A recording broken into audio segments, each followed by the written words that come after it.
Nous voilà parvenus au terme des 10 jours de prière. Je pense qu'avec l'aide du Saint-Esprit, chacun de vous a pu bénéficier de nouvelles grâces. Vous avez eu l'opportunité de vous pencher sur la parole de Dieu, de vous épancher devant Dieu dans la prière. Aujourd'hui, nous allons conclure avec un texte que l'apôtre Paul adresse aux Éphésiens et que nous avons inscrit au 5e chapitre de son livre. Il se lit ainsi, dans la version français courant.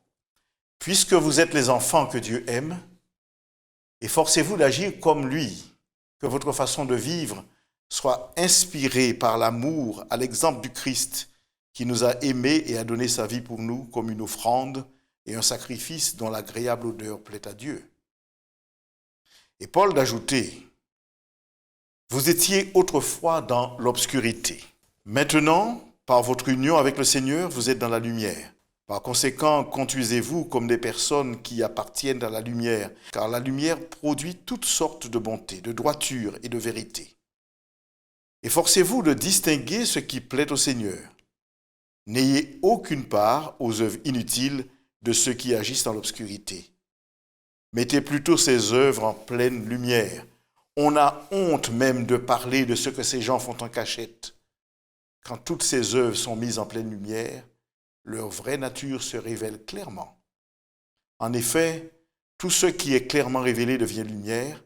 C'est pourquoi il est dit, « Réveille-toi, toi qui dors, relève-toi d'entre les morts, et le Christ t'éclairera. » La seule manière d'être transformé à son image et de révéler le fruit de son esprit est de prendre le temps de le contempler.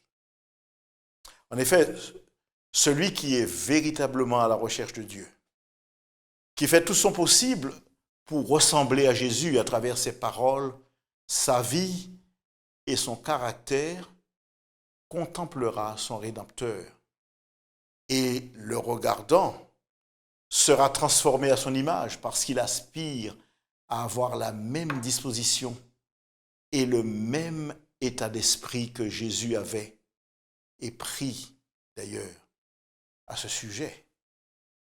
C'est tiré d'une déclaration de Testimonies to Ministers, page 121. En fait, Christ désire susciter son caractère en nous afin que nous puissions être ses témoins devant un monde qui périt. Il désire que nous soyons ses agents afin qu'il puisse révéler son caractère par les témoins que nous sommes et par conséquent par notre intermédiaire. Et nous devons révéler ce caractère à ceux qui ne le connaissent pas. Notez que notre influence dépend moins de ce que nous disons que ce que nous sommes. Et ceci a été dit et répété plusieurs fois par un auteur chrétien qui est Ellen G. White. Nous avons donc besoin du Saint-Esprit pour révéler le fruit de l'Esprit Saint. C'est une œuvre que nous ne pouvons pas effectuer par nous-mêmes. Nous n'avons pas la capacité de devenir semblable à Christ. C'est uniquement par la puissance de Christ qui nous façonne que ceci est possible parce qu'il moule notre caractère à sa ressemblance. Oui, Christ s'évertue à se reproduire dans le cœur des hommes. Il le fait par l'intermédiaire de ceux qui croient en lui. L'objectif de la vie du chrétien est de porter du fruit, reproduire le caractère du Christ dans celui du croyant, afin qu'il soit reproduit dans celui des autres. Oui, c'est ce que déclare l'esprit de prophétie.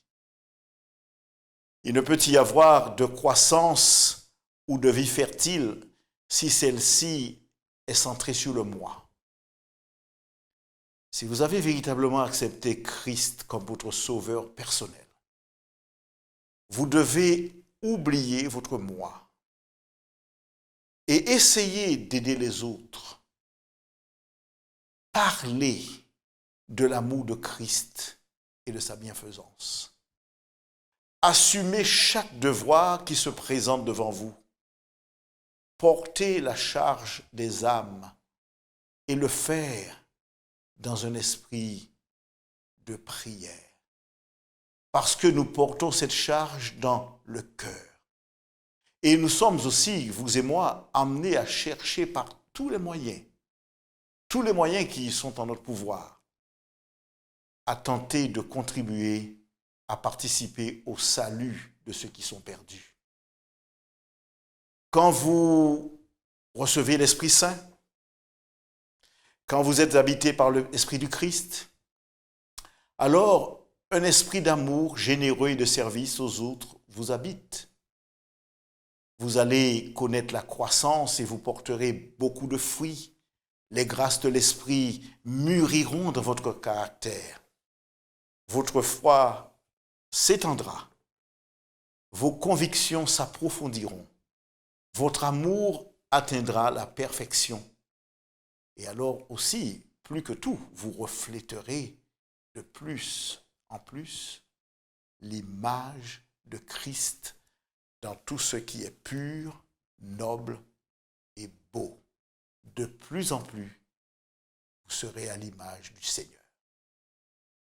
Nous avons besoin du fruit de l'Esprit dans notre vie. Il nous faut le refléter devant ceux de notre entourage. Nous voudrions, durant les jours qui vont suivre, puisque nous avons vécu quand même 10 jours de prière importantes, prendre le temps de reproduire, de réfléchir également aux fruits de l'Esprit et prier que Dieu croisse et fasse dans notre vie une expérience nouvelle avec nous. C'est pourquoi nous devons lui demander de nous aider à refléter son caractère, de nous aider à le faire devant tous les autres, les hommes et les femmes avec lesquels nous sommes en communication. Il est si facile quand nous prions de nous focaliser sur nos besoins, nos difficultés, nos défis, et de gémir et de geindre au sujet de notre situation. Ce n'est pas du tout ce qui convient de faire. Ce n'est pas du tout le but de la prière. L'intention de la prière est de fortifier notre foi. C'est pourquoi nous vous encourageons à réclamer chaque jour les promesses de Dieu et à demander à Dieu qu'elles s'accomplissent dans vos vies, autant que moi je lui demande qu'elles s'accomplissent dans la mienne. À tous ces moments de prière, nous avons une rencontre avec le Seigneur qui parle, tandis que nous aussi nous lui parlons. En tout cas, toutes les promesses contenues dans la parole de Dieu sont pour nous, et je peux vous assurer qu'elles sont nombreuses. C'est pourquoi dans nos prières, nous pouvons les lui présenter, parler de ces promesses fidèles que Dieu nous a adressées, et par la foi, nous réclamer de ces promesses. Toutes les promesses contenues dans la parole de Dieu sont pour nous. Et nous pouvons répéter, Seigneur, de toi nous dépendons et nous sommes certains que tu nous exauceras. Des armées invisibles, puissantes et lumineuses sont au service des doux et des humbles qui croient aux promesses divines et qui s'en réclament. Oui, je suis convaincu que ce Dieu vivant, qui aujourd'hui se manifeste par le Saint-Esprit, s'intéresse à chacun de nous. Personne n'est oublié, personne n'est isolé. Cependant, il convient de s'assurer de demander au Saint-Esprit de nous montrer comment prier et comment aller vers Dieu et ce dont nous avons besoin. Il nous faut savoir également que nous avons des situations particulières. Dieu connaît ces situations. La Bible nous dit que Dieu connaît nos besoins. Par conséquent, que nous ne savons pas ce qui convient nous-mêmes de demander, mais le Saint-Esprit est celui qui intercède à notre place. Nous ne devons pas seulement prier au nom du Christ, mais aussi sous l'inspiration du Saint-Esprit. C'est là le sens de ce passage, quand il est dit « l'Esprit lui-même intercède par des soupirs inexprimables » tels que Paul l'écrit aux Romains au chapitre 8 et au verset 26 de son livre. Dieu prend plaisir à exaucer. Il prend plaisir à exaucer des requêtes qui sont selon sa volonté et qui correspondent à des besoins réels. Quand nous faisons monter vers lui une prière fervente au nom de Jésus-Christ, notre ferveur même est le gage qu'il nous exaucera infiniment au-delà de tout ce que nous demandons ou pensons, écrit Paul aux Éphésiens au chapitre 3, verset 20. La foi également, elle est nécessaire dans notre relation avec Dieu, indispensable. Nous lisons dans les œuvres de l'esprit de la prophétie ceci. La prière et la foi peuvent faire ce qu'aucune puissance humaine ne saurait accomplir.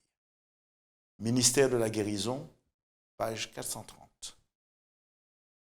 Nous sommes aussi encouragés à prier et d'avoir la foi que Dieu entend notre prière et y répondra.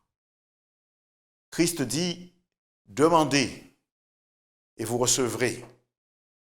Par ces paroles, Christ nous donne une direction pour la manière dont nous devrions prier. Nous devons venir à notre Père céleste avec la simplicité d'un enfant, en lui demandant le don du Saint-Esprit. Car Jésus dit à nouveau, « Tout ce que vous demanderez en priant, croyez que vous l'avez reçu et vous le verrez s'accomplir. » Évangile de Marc, chapitre 11, verset 24.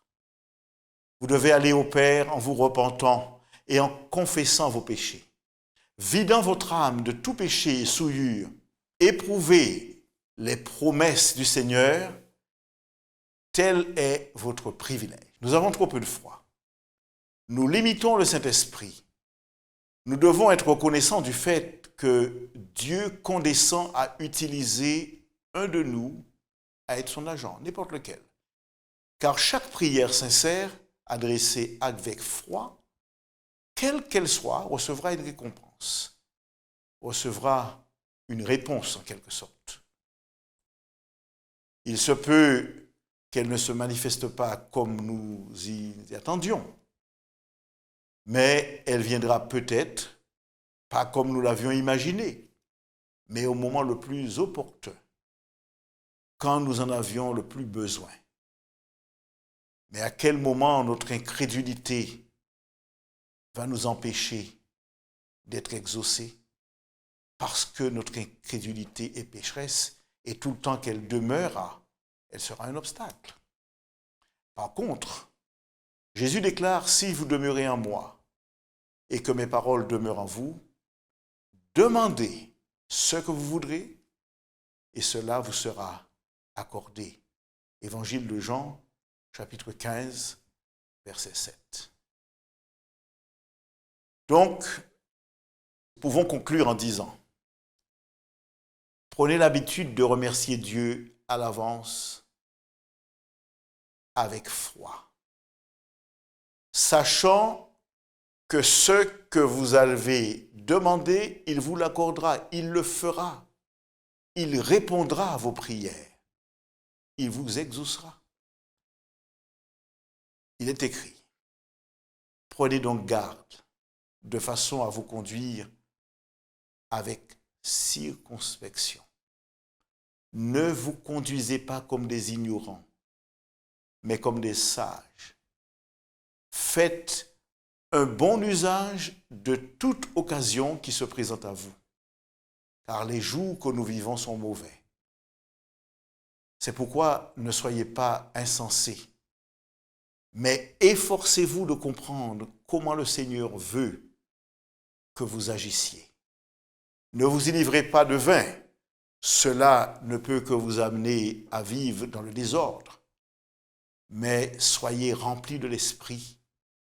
Encouragez-vous les uns les autres par des psaumes, des hymnes et des saints cantiques. Le Seigneur vous accordera sa bénédiction parce que vous aurez l'occasion de le remercier, de remercier Dieu le Père en tout temps, pour tout et au nom de notre Seigneur Jésus-Christ.